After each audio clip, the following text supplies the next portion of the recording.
might remember I read this on my Kindle a couple months ago.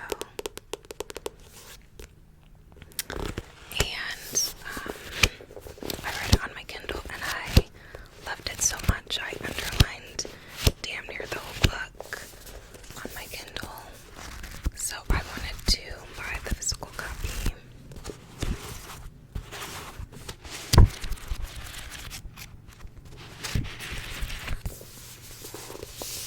So that's what I did.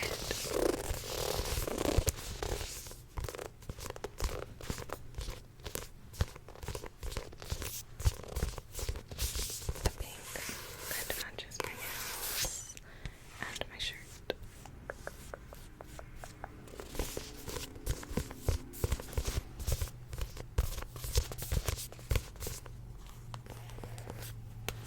Here's the author.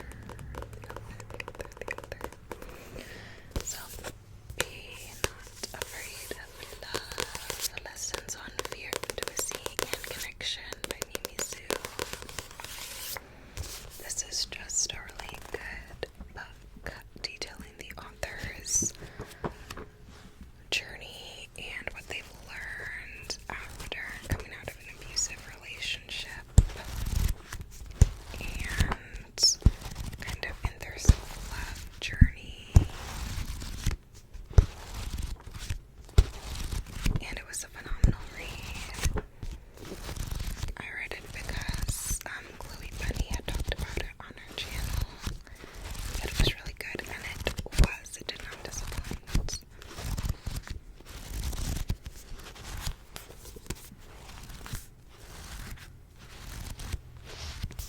And it's divided into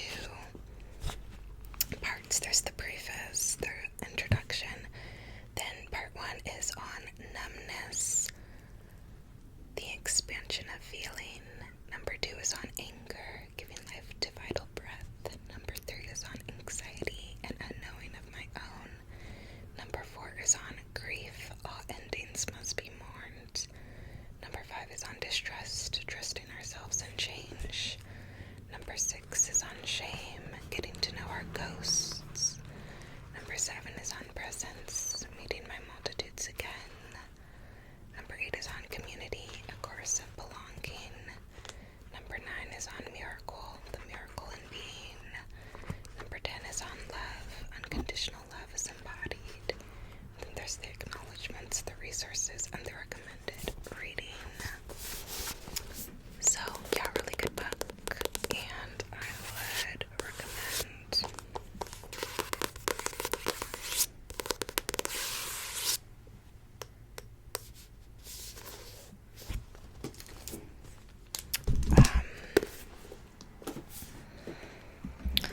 Then this was an ex-library copy I got, but I got My Dear Henry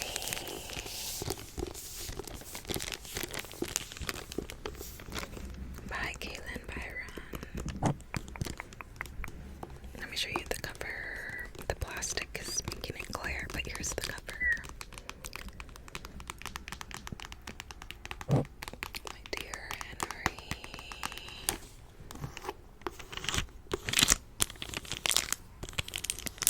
Crinkles, crinkles, crinkles, crinkles.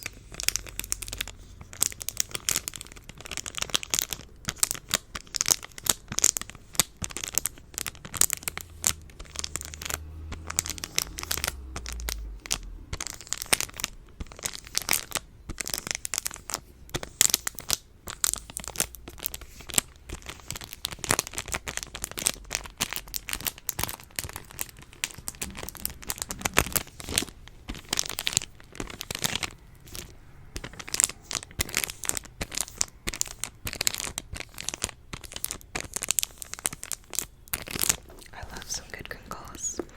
But this is a Dr. Jekyll and Mr. Hyde retelling, but it's part of this remix series where classics are retold from a place of highlighting diverse stories. So they're retold with like people of color, queer people, etc. So you can see in the the series, there's a bunch of other classics retold with diverse representation. So kind of similar to like the feminist retellings of some books out there today. These are retellings, but in a way with diverse characters and with a different, more diverse story. Which kind of reminds me of Cinderella is Dead, which I read, which is also by Galen Byron, and that's why I chose to buy this book, because I read Cinderella is Dead recently and loved it. So this is a Dr. Jekyll and Mr. Hyde retelling, but of course with this classics diverse remix setting, it's very different. So the main characters are black for one. In this, whatever century Dr. Jekyll and Mr. Hyde took place in, and they're dealing with going to school with these people who are downplaying them, not acknowledging their accomplishments, trying to steal and plagiarize their work, trying to just not give them credit, trying to tell them that they need to know their place and all that crap. So they're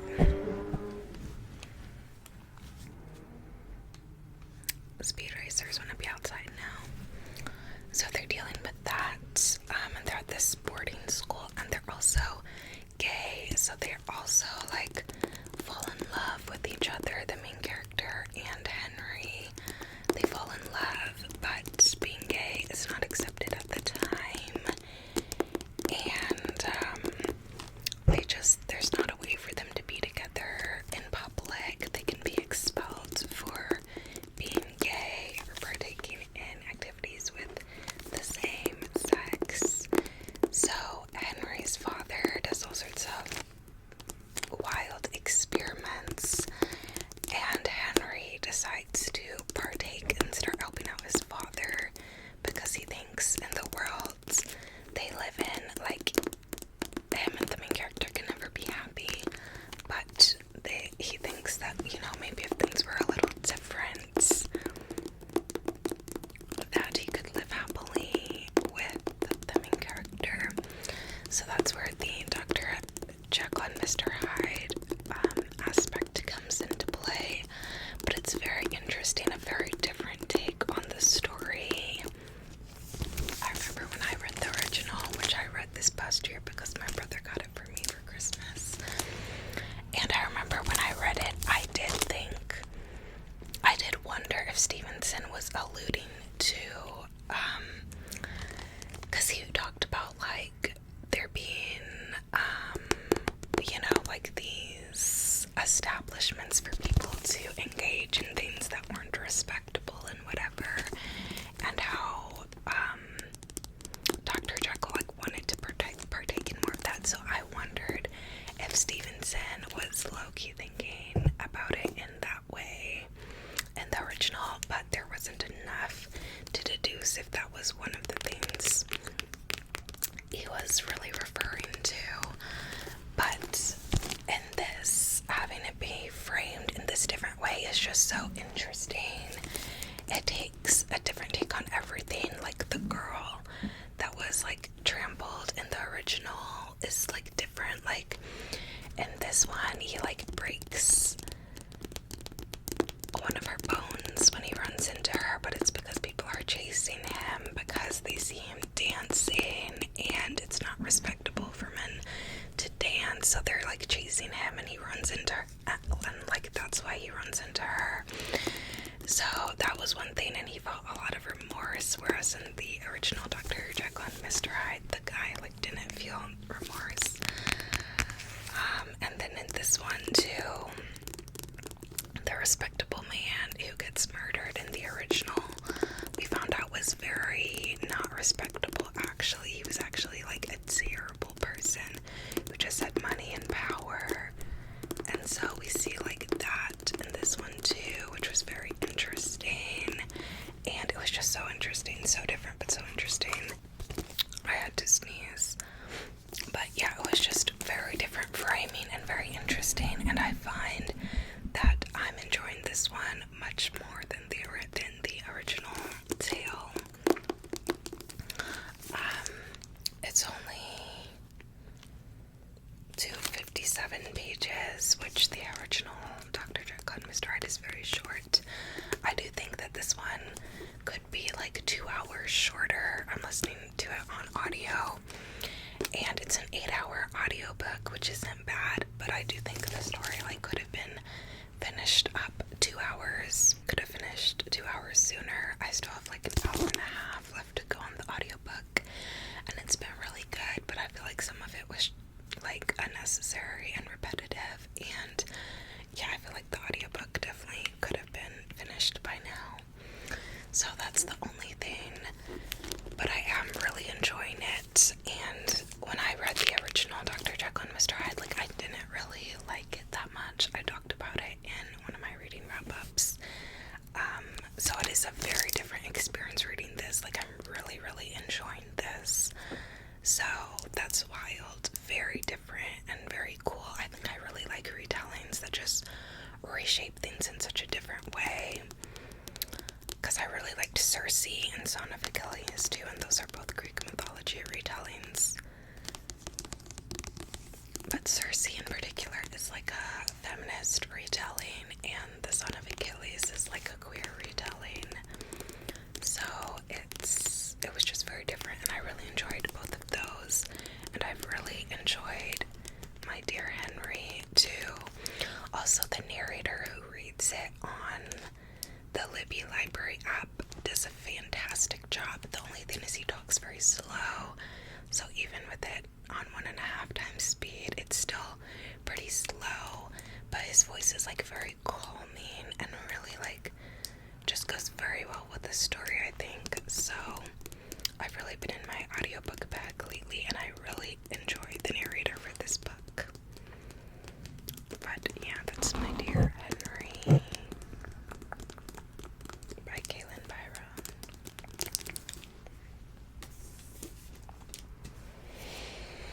Then another book by Kailyn Byron that I got is This Poison Art. I showed the sequel of this Twisted Fate, I think, in my previous book haul, but this one had not come in the mail yet. So now it's here. So this is what it looks like.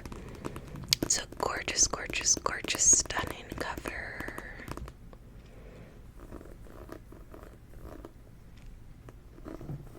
You guys know I love ridged lettering on books. It's so tinkly, tinkly, tinkly, tinkly, tinkly, tinkly, tinkly.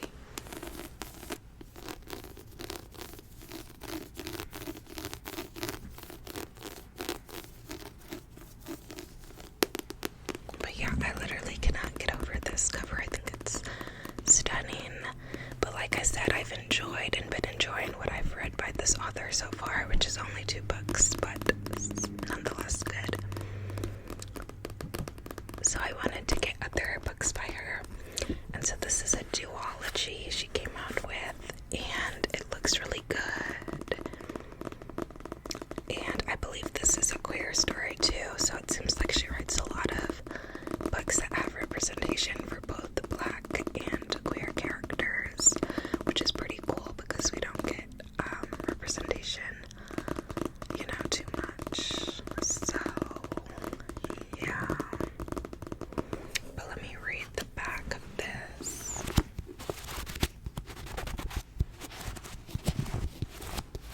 Which, look how dreamy even the back looks.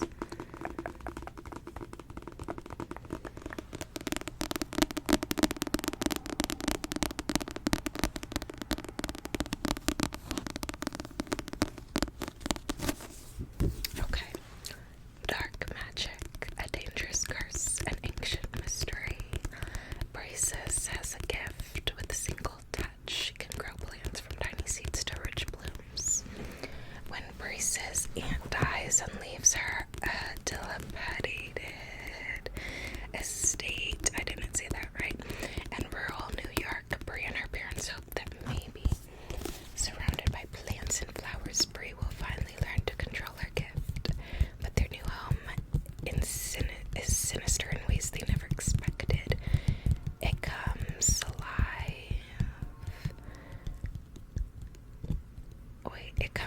It comes with a mysterious set of instructions and a walled garden filled with the world's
Cycle by this author. I loved those books and I've been meaning to reread them. And this is like a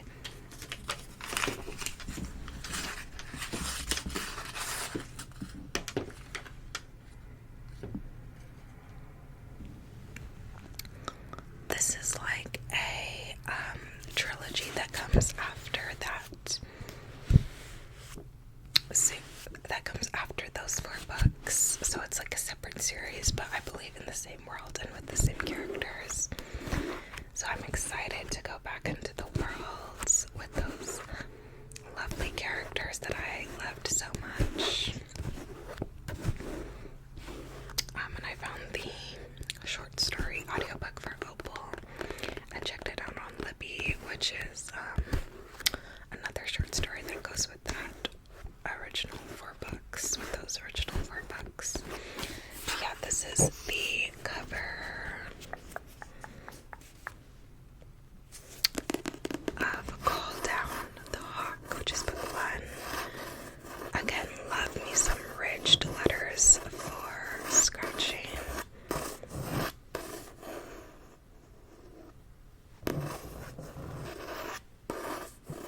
Love the yellow and the hawk. The yellow.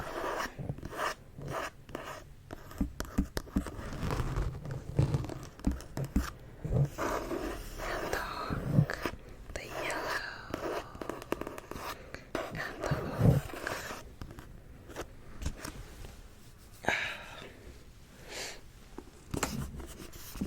So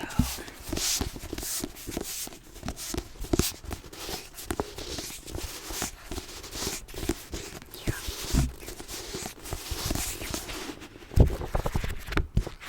Let's read the back. The dreamers welcome us, and so do the dreamed. Those who dream cannot stop dreaming, they can only try to control it. Those who are dreamed cannot have their own lives, they will sleep forever if their dreamers die. And then there are those who are drawn to the dreamers, to use them, to trap them, to kill them before their dreams destroy us all. Ronan Lynch is a dreamer. He can pull both curiosities and catastrophes out of his dreams and into his compromised reality. I just watched a movie like this with Ryan Gosling and the actor who plays Obi-Wan. It was a good movie, very trippy, very Inception-esque. Jordan Hennessy is a thief. The closer she becomes to the dream object she's after, the more inextricably she becomes tied to it. Carmen Veragline is a hunter. Her brother was a dreamer and a killer. She has seen what dreaming can do to a person, and she has seen the damage that dreamers can do, but that is nothing compared to the destruction that is about to be unleashed. I feel like this is an inevitable sequel series to the original series, which was so good.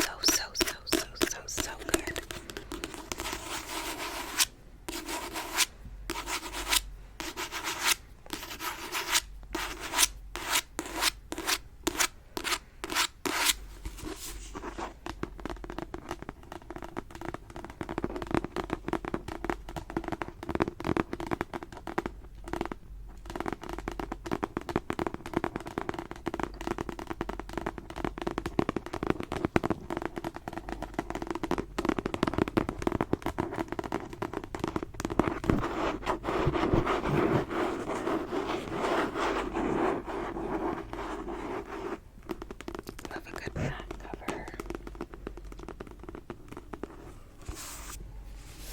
So yeah, book 1 in the Dreamer trilogy.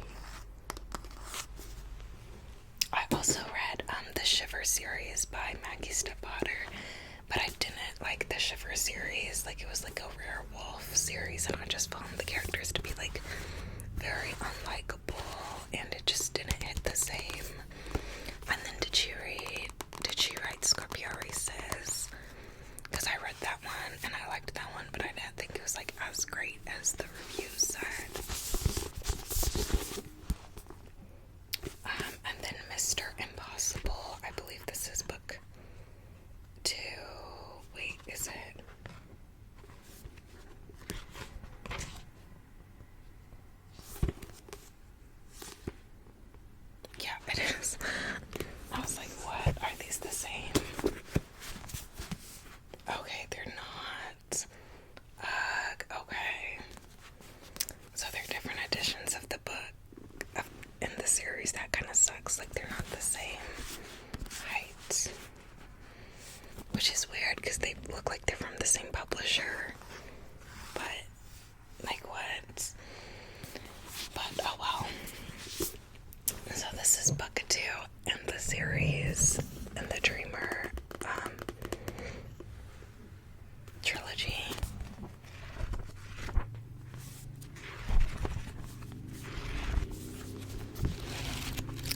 to see if the font was small since it's a smaller book, but the font doesn't look small. Which is good. Ain't nobody want to read a book with tiny fonts. I got like all these books in this haul used. I bought them used from sellers who were selling them used.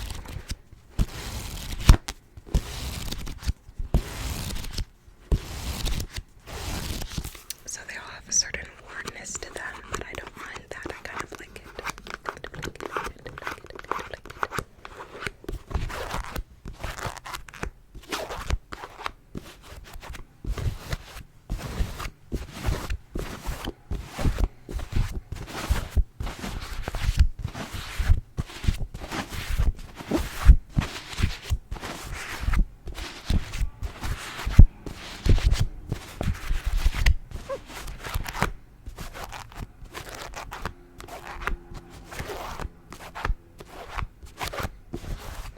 But yeah, it's book 2 in this series. I won't read the back because obviously it might spoil the previous book, but here's the cover.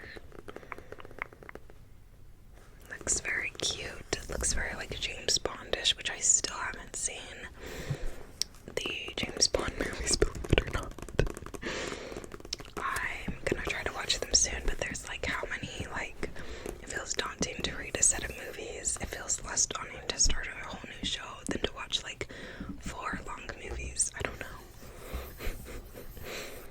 But yeah, the cover is very like James Bond.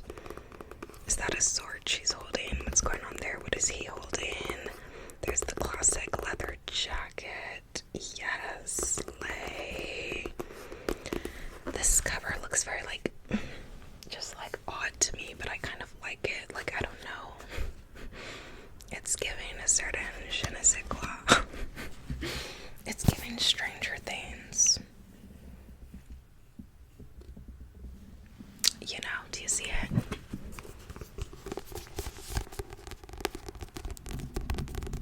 Let me know if it's giving Stranger Things vibes to you, or what is it giving? What is it giving? It's giving something.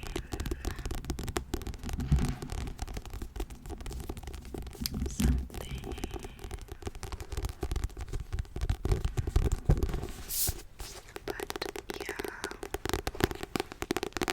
After this, there's only one more book.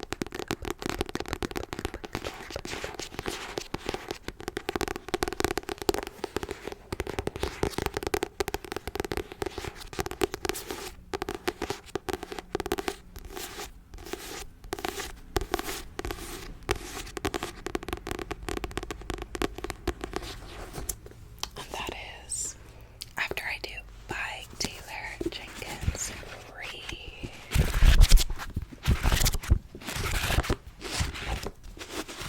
Now this is insane to say as like a book lover, booktuber, bookstagrammer, whatever. But I have never read a book by Taylor Jenkins Reid. I know, insane. She is one of the most popular books on BookTube, BookTok, Bookstagram, you name it. I guess this is what she looks like. But yeah, I've never read a book by Reid. And I've heard some of her later books, like, aren't as, I've heard booktubers I really like say that her earlier books are better. That could just be their opinion, who knows. But, so I got this book because it sounded interesting too. It's like about a couple who got married and it's just not working out. And they decide to take a year break. And can't contact each other in the year. And they want to have like self-discovery. And they kind of question, you know, is monogamy for them or whatever as well. And it just sounds like an interesting concept of being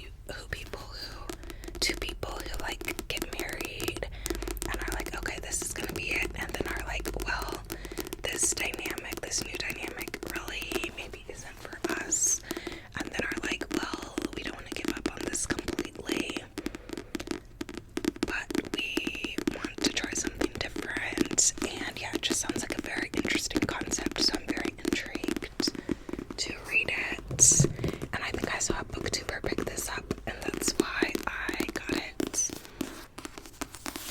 But yeah, a lot of her books, I mean, they're super popular, but the premises just don't really stick out to me. And I don't know, maybe I should rate them just to see since they're so popular. But I don't know, this premise did really stick out to me, so here we are. After I do, did you guys see the like 5th After movie or something is coming out soon? I like half want to see it in theaters, even though those series are like so terrible and I like hate watch them. But I have half a mind to see it in theaters just because I haven't been to the theaters since like Barbie, and the theaters are a good time, and I kind of want to take myself on a little solo date to the movie theaters. Although Taylor Swift's Eras Tour movie is coming out in October, so I'll probably go to the theaters for that.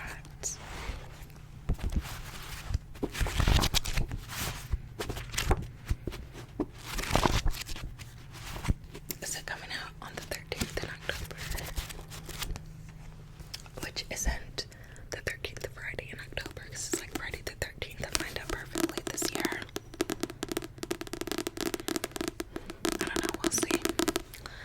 Why am I saying we'll see? I could literally just look at the calendar, but I'm not going to do that right now. I do think these books are all a little dusty though, because I've had to sneeze multiple times.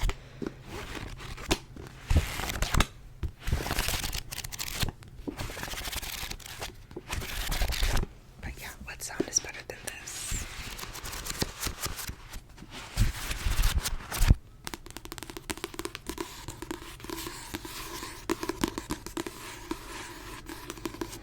But yeah, guys,